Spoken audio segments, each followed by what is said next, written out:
ugu horreyn markii la abuurayey isbahaysiga dowlad goboleedyada sababaha loo abuuray waxaa ka mid ahaa kalsooni darro ay dowlad goboleedyadu ku qabeen dowladda dhexe ama dowladda federaalka ama dowladda uu maxamed cabdilaahi farmaajo madaxweynaha ka yahay. Waxaa kaloo jirtay inay dowlad goboleedyadu ku eedeeyeen dowladda federaalka inaanay waajibaadkii dastuuriga ahaa ay laga sugayay ay kasoo bixi waayeen waxyaabihii taageerooyinkii siyaasadeed, ha noqoto mid dhaqaale, ha noqoto mid amni, ha noqoto mid siyaasadeed, ana ay dowladda federaalku runtii kasoo bixi kari weyday. Sidaa darteed wax lala yaabo ma ahayn oo waxay ahayd wax la filayo in dowlad goboleedyadu ay soo saaraan cambaareyn adag oo ku wajahan ama kusii jeeda dhinaca dowladda federaalka.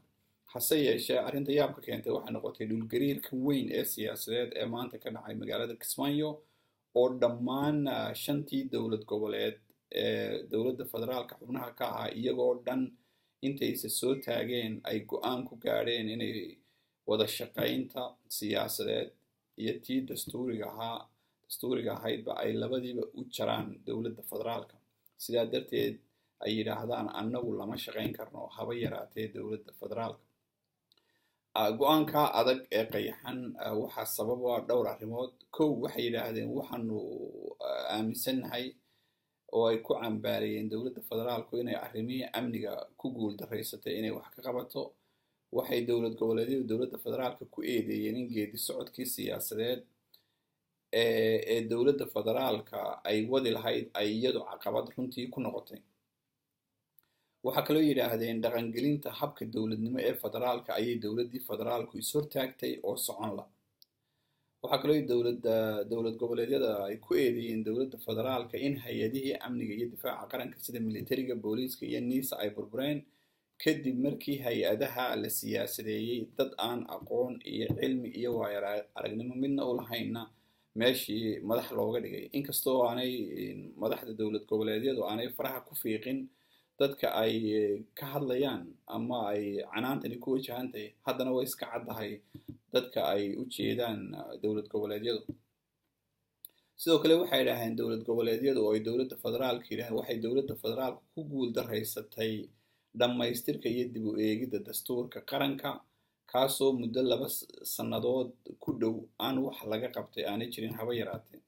waxaa kale dowlad goboleedyadu dowladda federaalka ku eedeeyeen ama ku cambaareeyeen in habkii dowladnimo ee dimuqraadiyadda iyo wada tashiga ku dhisnaa ay dowladda federaalku afduubtay, wax walbana ay rabaan inay ku dhammaystiraan afduub, jujuub iyo laaluush.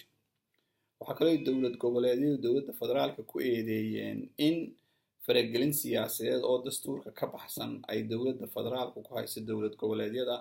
dowladda federaalka iyo xukuumadda uu madaxweyne maxamed cabdilaahi farmaajo uu madaxda ka yahayna ay u xusul duubteen sidii ay u mijaxaabin lahaayeen dowlad goboleedyada iyo maamulada meelahaas ka jira oo ay marba mid ridaan sidii ay u rideen madaxweynihii hore dowlad goboleedka Hirshabelle Cosoble. sidoo kale waxay dowlad goboleedyadu dowladda federaalka ku eedeeyeen oo ay ku cambaareeyeen in ay afduubeen baarlamaankii federaalka ahaa.